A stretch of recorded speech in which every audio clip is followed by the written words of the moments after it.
Very much. Thank you for that kind introduction, Lou. I'm glad I'm here to speak to your group. I appreciate the invitation. And as you can see, I'm going to start our conversation talking about opinion in the digital age, and that's may not be where you are, but that's definitely where we are, and that's where we are going. And so I wanted to give you a little bit of a grounding in why the news business is changing the way it is, and how Syracuse.com and the Post-Standard are responding to that. And then we'll have lots of time for questions and discussion, and I know that you probably have some excellent questions, and I'm counting on that. So first I'll begin with the question, I'll pose a question myself. How did we get here? And I've got 3 slides to tell you how we got here.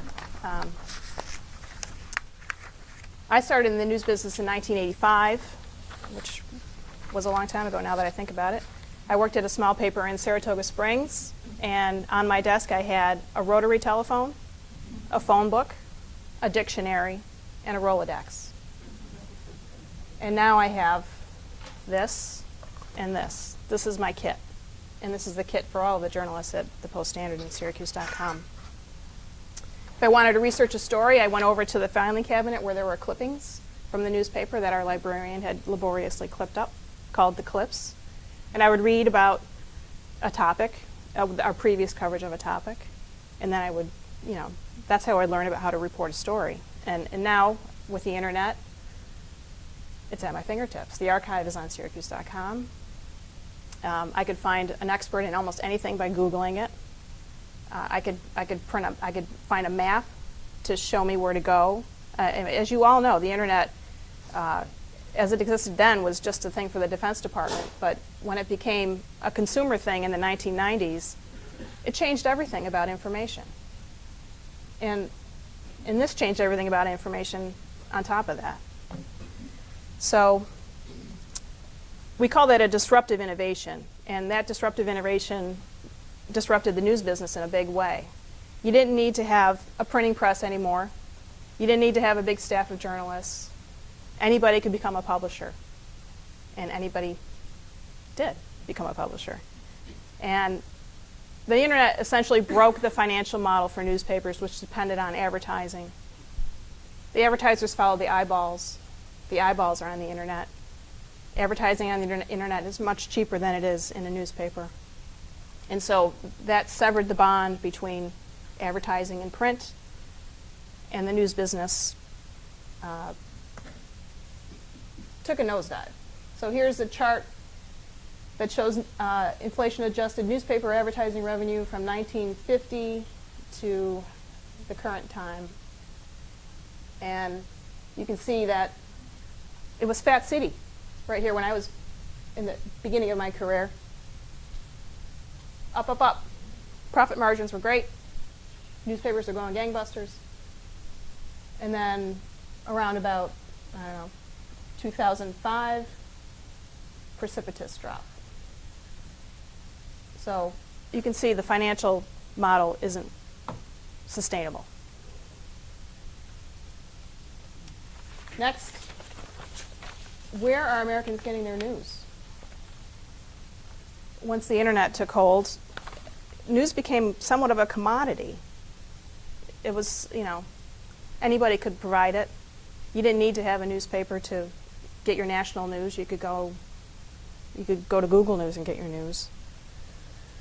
So it was widely available, easy to disseminate, almost always free. There were very few paywalls at that time. And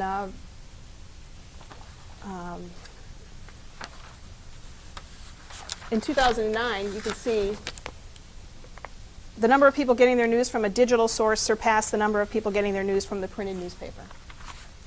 2009 was also the year of the Great Recession, and those two events were devastating to the news business. So clearly the newspaper business is changing, the news business is changing. We don't even call it the newspaper business anymore. And we would have to change too, or else we would die.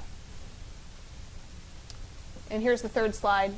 As of January 2014, 90% of American adults have a cell phone. 58% of them have a smartphone. 32% have an e-reader, 42% have a tablet. So as you can see, people are taking to the digital delivery of news and information to a great extent made possible by this great disruptive innovation, the smartphone. So with all that as a background, you can see why we had to change the Post Standard. The future is a digital future, and we are furiously trying to adapt to it. And so in 2013, we formed Syracuse Media Group.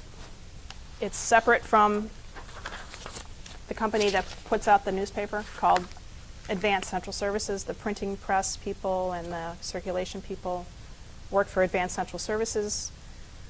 The news people and the advertising people work for Syracuse Media Group. And we have this brand new headquarters building in the old Merchants Bank on Warren Street. And it's a digital newsroom. You go in there and there will be no paper around. I mean, there might be a newspaper sitting on the desk, but it's we all come in. I don't have a cubicle anymore. I don't have a desk. The only people who have offices are Stephen A. Rogers, the chairman, and Tim Kennedy, the president. Everybody else comes in every day with their kit and picks a spot to sit in around the building. It's an open office environment, so it's meant to encourage collaboration and experimentation. It's very modern, very clean. It's a wonderful break with the past, I think, is what I would call it. An acknowledgement that our printing press is still there, 3 blocks away, but we are here in this building trying to invent the future of the news business. However, we haven't given up on print. Well, first of all, here's Syracuse.com.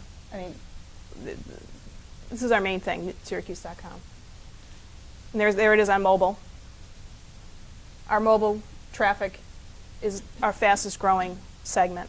So you're going to see shorter stories. You're going to see more video, more photos, things that are easy to read on a phone. You wouldn't sit down and read a 2,000 word story from the New Yorker on your phone, probably, but you might read, a 600 word story, an 800 word story. You might flip through a photo gallery. That's mobile. But as I said, we're still printing a newspaper. And many of you who are subscribers know that it's only delivered to your home 3 days a week, but we print one every day. And the one that gets delivered to your home is still fat with news and advertising.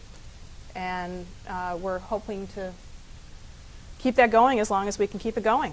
I don't think print is dead, but it's certainly not where we're going to find a new audience. And in order to grow and sustain ourselves, we need to find a new audience. And the new audience is definitely digital. Let me skip forward here. Newspapers in schools anymore? I know you have a newspaper in schools program. Yes. Correct? Yes, we do. The newspaper is an education program. However, they use the e-edition, which many of you may get on your tablets. We no longer deliver papers to the schools. Are the other advanced newspapers a model of this, or is this the model that the family as such is aspiring to get to? Because I see what you've done here as the perfect answer to it. Mm-hmm. Last night we drove by, we were coming back from downtown, and we drove by what we call a Merchants Bank setup. There was one guy there doing his job, catching the late story and trying to get it into the. Mm-hmm. So, and it's a brilliant idea. I personally, I think it is a brilliant idea. And, the question, go back to the question. Sure. Is this formula, this model, the same model as Ann Arbor, or who you got? Yes, it is. And the Advanced Digital Group, that's the name of the company, Advanced Digital, has done this in New Orleans first, and then first they did it in Ann Arbor, and then New Orleans, then us, then Cleveland, most recently Newark. They've done it in Oregon. So, but in the news business, this is something that we are kind of lone wolves in this, taking this approach. They've really gone out on a limb, I think, to cut off three or 4 days of circulation and essentially give up that revenue in order to refocus the entire company on digital. But it's a balancing act because you can't give up print. That still pays the bills. So yes, to answer your question. Yes. How do you miter in to your first page the cost to an advertiser, which is probably less per thousand than it used to be back in the 90s, for sure in the 80s, against the circulation on Syracuse.com, and is there combo advertising? Or am I approaching the subject that I don't know advertising rates. I mean, in the industry, they talk about digital dimes versus print dollars. So you can take the analogy as far as you want there. They do, but we're selling not just digital advertising, like this first Niagara ad here. We're selling digital marketing through search engine marketing. We have expertise in getting your message out, not just in the Syracuse market, but around the country. And in the advanced digital realm, they are selling more than traditional advertising. Yes?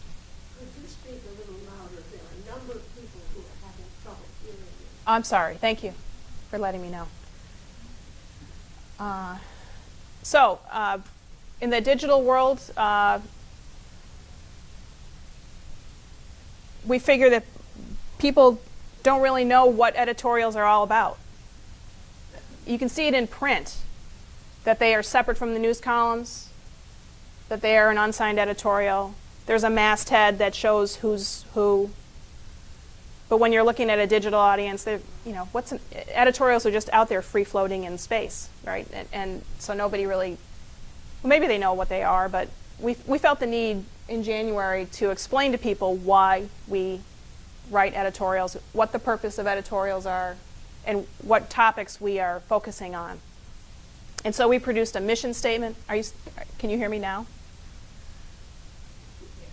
Yes. Okay. We produced a mission statement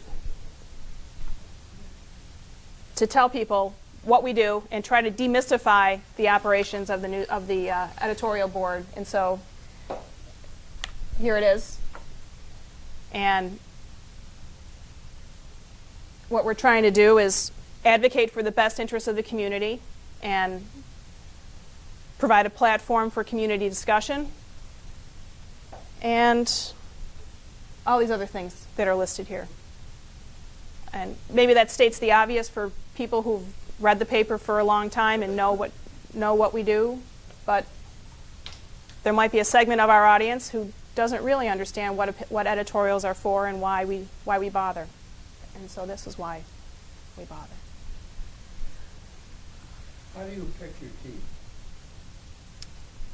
What do you mean? My team? Well, I would imagine you were the chief editorial decision maker.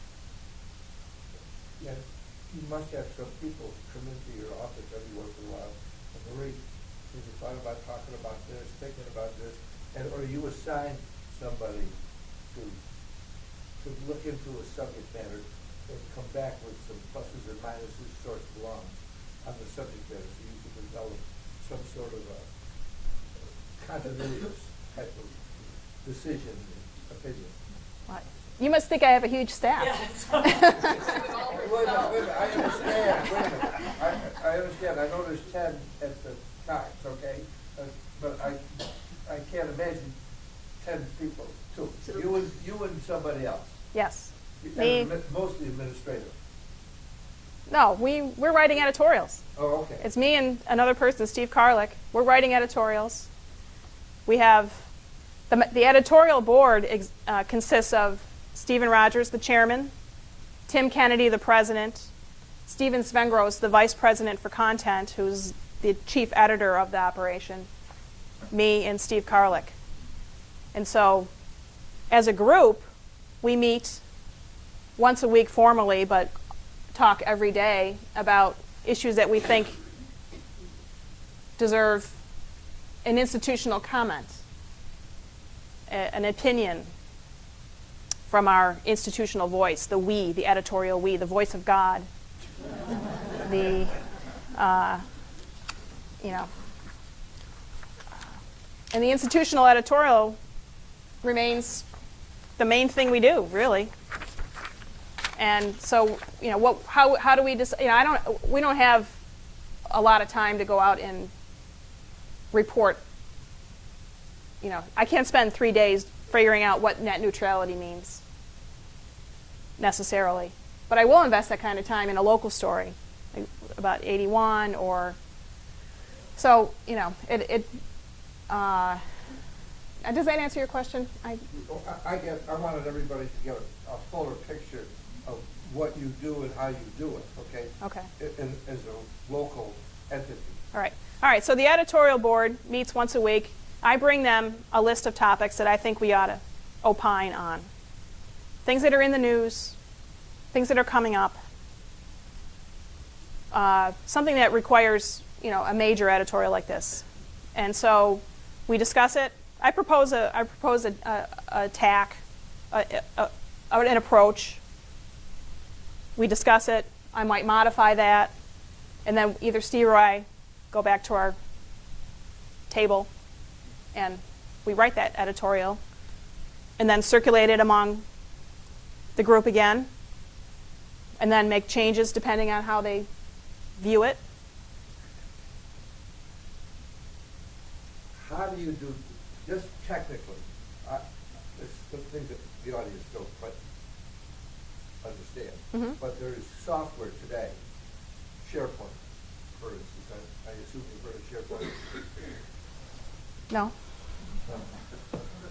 SharePoint is when two people could work at two different stations and work on the same area. Oh, I see. On a document, okay? So, No, we don't do that. Yeah.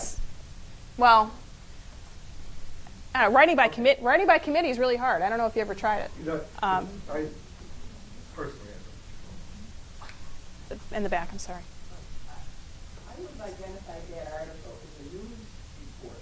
I thought the difference between a news article and an editorial is, in an editorial, you give your personal opinion.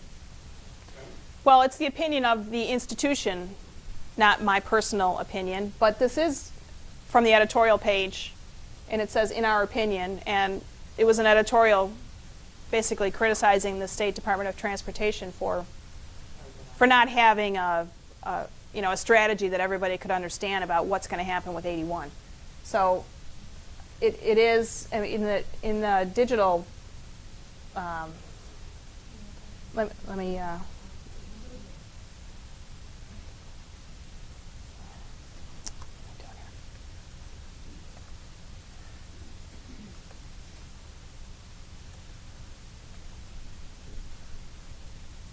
here's opinions and editorials on Syracuse.com.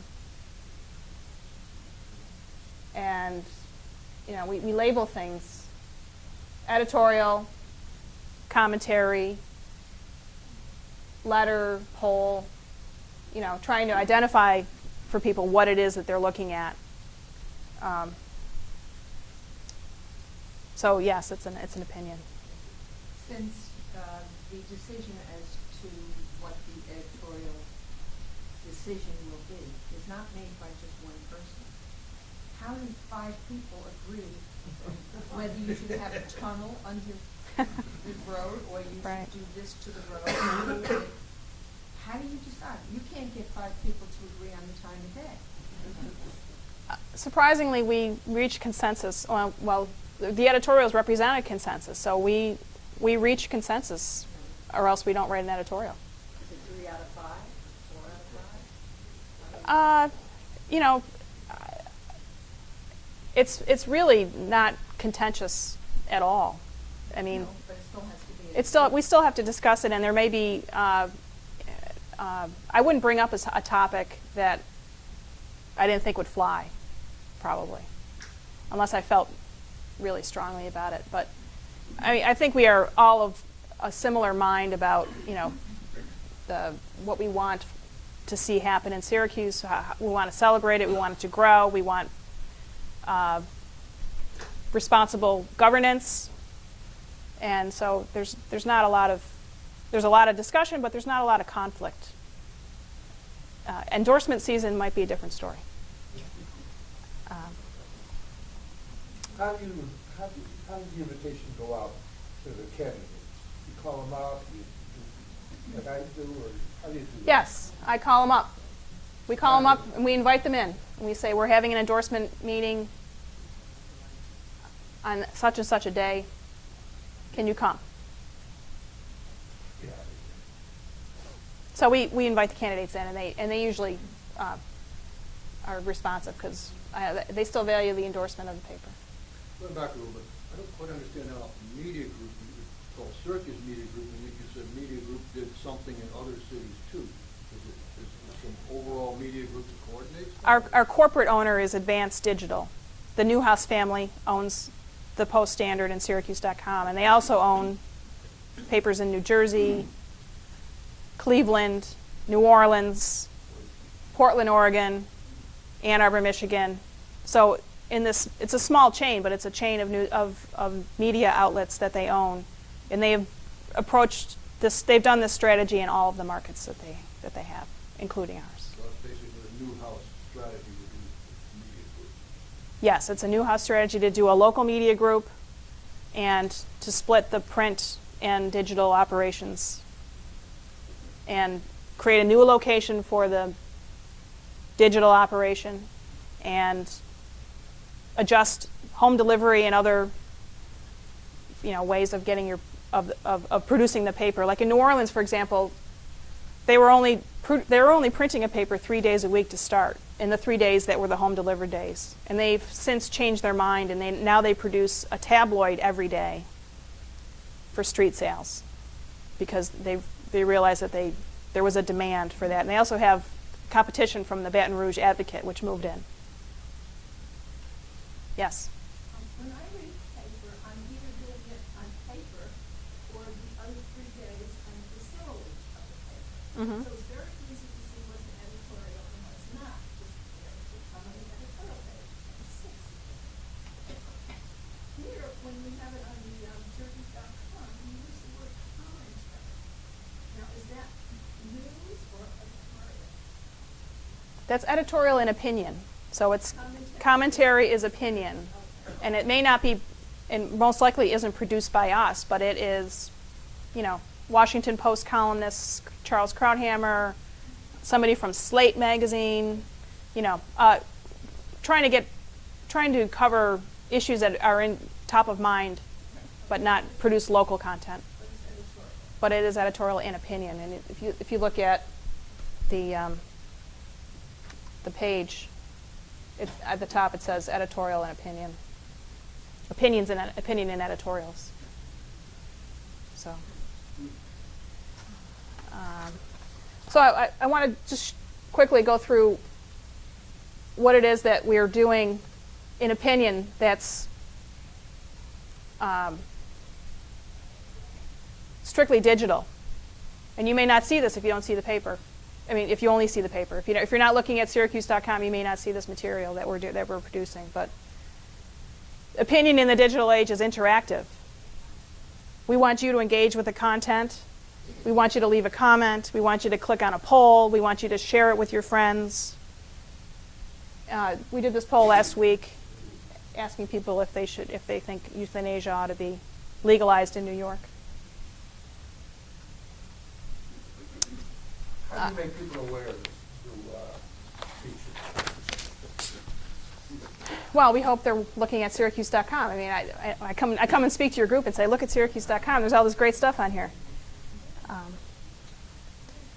Opinion is, we're also curating the opinions of others, trying to cut through the clutter to give readers a representative sampling of content. So yesterday, I produced this thing called a Storify. There's a platform called Storify where you can drag in stories and links and video and Twitter feeds to try to give people an idea of what people are saying about a topic.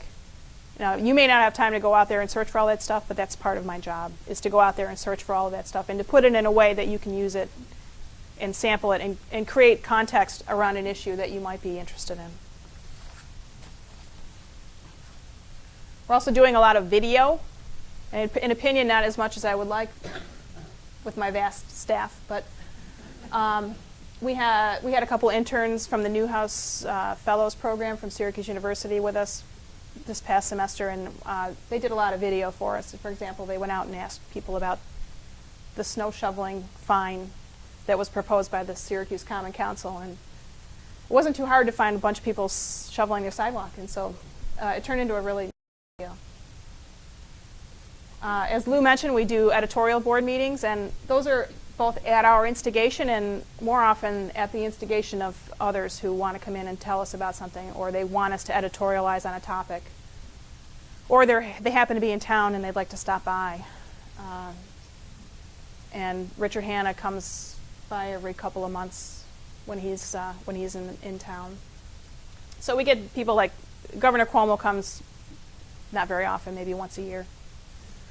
Hasn't come this year. But it's an election year, so I'm sure we'll see him. Yesterday we had a visit from the YMCA and McMahon Ryan Child Advocacy Center. They're asking us to editorialize in support of their program to train 5% of the community to recognize child sexual abuse and try to prevent it. So they requested the meeting, and so we, and anybody who requests a meeting, I usually say yes. I hardly ever say no. And it gives people an opportunity to talk to us directly, gives us an opportunity to get to know people in an informal setting. And it really, they're always on the record, so people are, it might result in a news story. Sometimes it won't result in a news story, and so if it doesn't, we write our own news story. This is something that I put together after Hannah was here, and it was 4 takeaways from the meeting with him. Opinion is also setting the agenda, not just reacting to it. So What Works is a project that the newsroom took on at the beginning of the year, and the opinion and editorials team is part of that. And we wrote a front page editorial, which is, I think, the first in my memory.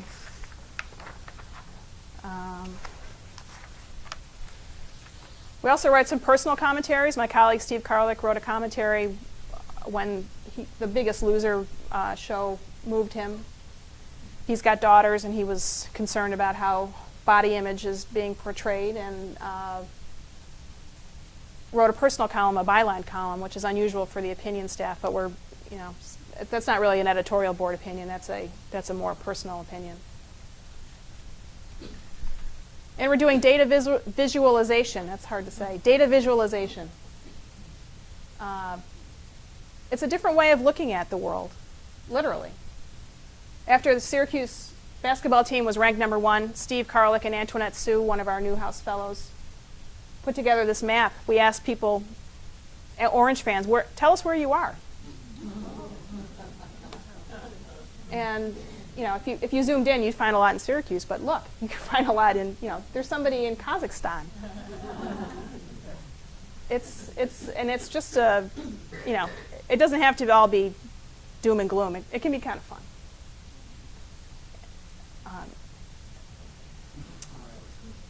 And then it's also celebrating life. Celebrating the place we live, the people who live here, making people feel good about where they live. And photographer Kathy Harrington, she's the person behind Humans of Syracuse, does one photo essay a month for us for the opinion section. And it always makes me smile. She's tremendously popular, by the way. Humans of Syracuse, which is powered by one human, has 14,000 followers on Facebook. And Syracuse.com, powered by many humans, has 18,000. So, like us on Facebook. But there's something irresistible about somebody looking straight into the camera, don't you think? And this is one of my favorite features. And it's not opinion in the traditional way, but it's opinion. And then, of course, there's comments. And if you're not online, you're not seeing the comments, but comments are a way that people engage with the content. Not always in a positive way. We're doing our best to make the conversation as constructive as possible. So what's next? I had to sneak this photo in because I was actually on television once or twice. What's next is that we're putting ourselves out there more. We're stepping out from behind the masthead. And this is myself and Susan Arbetter from WCNY. We moderated a forum for the Democratic, three Democrats running for Syracuse mayor.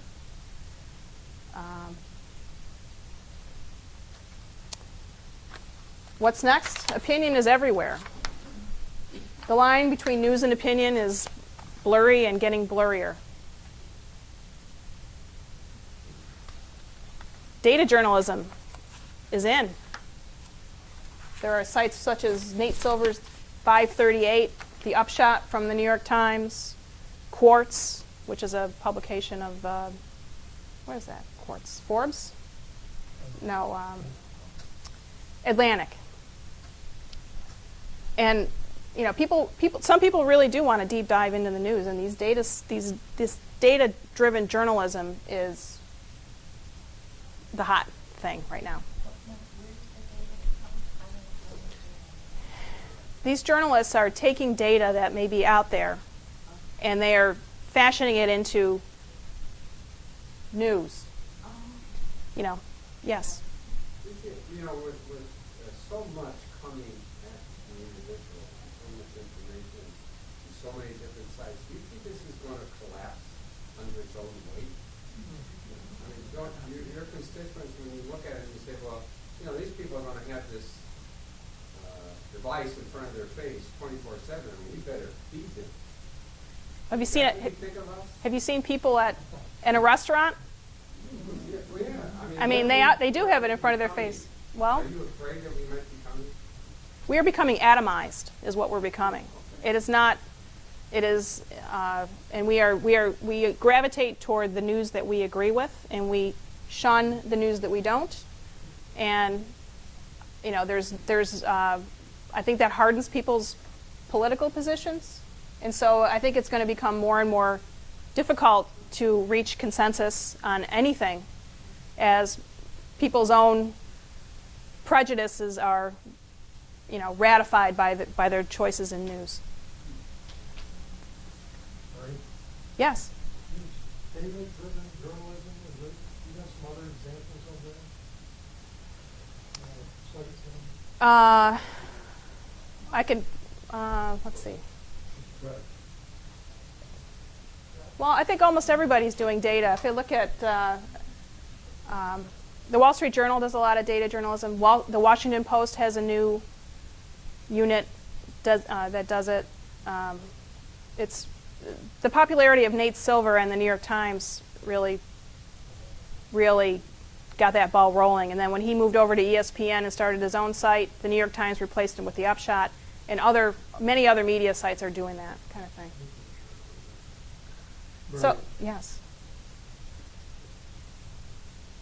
I don't know if this is the right time, but we might have, speaking for the senior center, we might have some interest in how we could take your Facebook and marry it to the senior center's Facebook. So there's some continuity that would be worthwhile for the people that are looking at the senior center's website and Facebook, and also to spread the word for the local Syracuse.com as opposed to I don't know if that's a. All you got to do is like it. All you have to do is like it. like Syracuse.com. Oh, okay. So we've got to teach the people that are to do that. But there's no way to directly feed it. I don't think so. Only through the light process. Yeah, Okay. yeah. Well, your feed, if you like us, our feed will come into yours.